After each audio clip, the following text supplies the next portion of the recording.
Est-ce que c'est harmonieux le col, le schmilblick là? On dirait que vous avez un animal de compagnie sur l'épaule, mais c'est cool.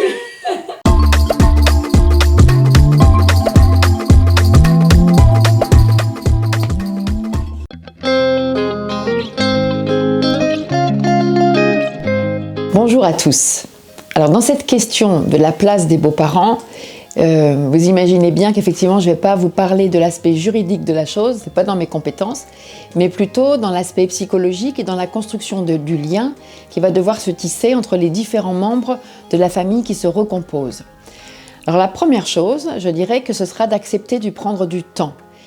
C'est pas facile de reconstruire en fait quelque chose, évidemment une histoire, donc effectivement ce temps que l'on va devoir accepter, c'est un temps qui va être un peu compliqué quelquefois pour le beau-parent, parce que c'est un temps pendant lequel il n'a pas forcément de place, à part la place de celui qui a piqué la place. Donc ça c'est quelque chose qui est quelquefois difficile à vivre, et l'enfant l'exprime quelquefois de façon très virulente, quelquefois même de façon violente. À ce moment-là, quand on est beau-parent, on a à comprendre que l'enfant ne nous parle pas à nous en tant que personne, mais plutôt dans ce que l'on représente, c'est-à-dire celui qui a pris la place de son père ou de sa mère, et que c'est ça qu'il est en train d'attaquer. La qualité du lien, elle dépendra de plusieurs facteurs.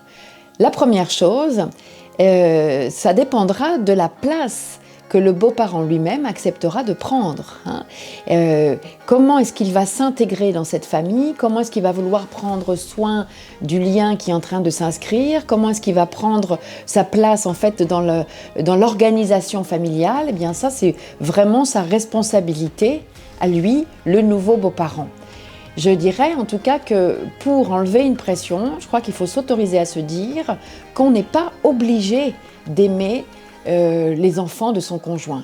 Peut-être que ça viendra un jour, peut-être que ça ne viendra pas, mais je crois que c'est encore plus difficile quand on se met la pression de « il faut absolument que je l'aime ». Mais oui, parce que c'est l'enfant d'un autre ou c'est l'enfant d'une autre, ok? Et puis qui a une histoire différente, qui a peut-être des valeurs différentes, qui a une manière de se comporter qui n'est pas forcément celle que vous auriez voulu. Enfin bon, voilà, donc effectivement, l'amour, il n'est pas évident et je crois qu'il faut l'accepter. La deuxième chose, le deuxième point, c'est que la qualité du lien que le beau-parent pourra instituer avec les enfants dépend aussi directement du rôle, de la place qu'on va lui donner dans la famille. Et quand je parle de la famille, je vais aussi parler de la famille au sens élargi du terme, c'est-à-dire que, à mon sens, les beaux-parents, les grands-parents n'ont rien à faire là-dedans. C'est l'histoire de leur enfant, de leur fils, de leur fille qui est en train qui s'est séparé, qui reconstruit, etc.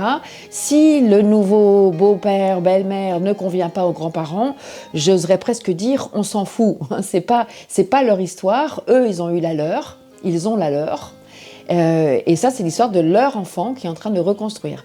Donc, les grands-parents n'ont rien à dire, et encore moins devant les enfants, ni à dire des choses, des réflexions par rapport aux parents légitimes, ni par rapport aux beaux-parents qui arrivent.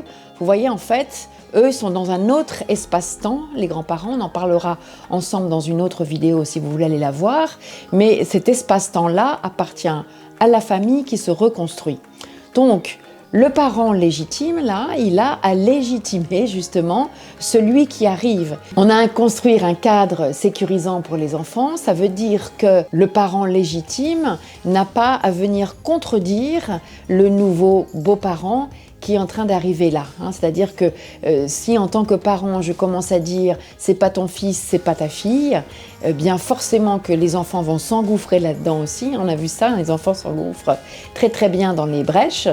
Voilà, donc c'est important que celui qui arrive là, il a un rôle parental comme l'autre. Évidemment que les enfants qui vont être là, ils vont être rapidement pris dans ce qu'on appelle un conflit de loyauté. C'est-à-dire que qu'est-ce qui est légitime finalement pour l'enfant? C'est le père biologique, c'est le beau-père, c'est la mère biologique, c'est la mère, c'est la belle-mère.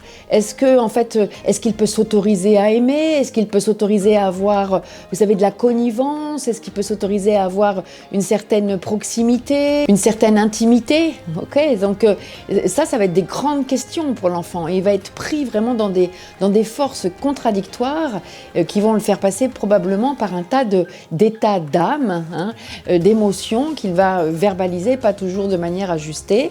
Mais nous, en tant qu'adultes, on a à comprendre ça.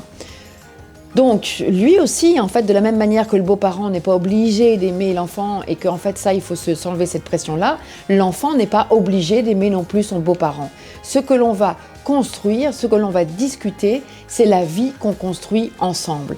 On a à établir des règles du vivre ensemble, exactement comme je le propose pour la famille en fait naturelle du départ. C'est la même chose. C'est comment est-ce qu'on va faire ? Moi, le nouveau beau-parent, la nouvelle belle-mère, le nouveau beau-père, voilà mes habitudes, voilà mes horaires, voilà ce qui est important pour moi.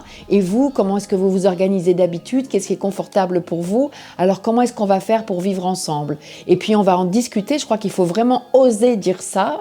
Faut pas, parce que je vois en fait certains parents qui pourraient être gênés, comme si en fait, mais alors s'il faut en discuter, ça veut dire que c'est pas si simple que ça. Ça veut dire qu'il y a un problème. Non, c'est pas parce qu'on en discute qu'il y a un problème, c'est quelque chose qui arrive de nouveau et bien sûr qu'en fait on a à en discuter pour que ce soit fluide, pour que les choses soient dites, pour qu'on ne soit pas dans l'attente de quelque chose qui n'arrivera jamais puisqu'en fait on ne l'a pas demandé, par exemple, ou alors qu'on soit dans le réceptacle de quelque chose qui paraît tellement évident alors que finalement on n'en a pas parlé non plus. Parce que je le redis, en fait le beau-parent à ce moment-là il est le garant du cadre au même titre que le parent légitime.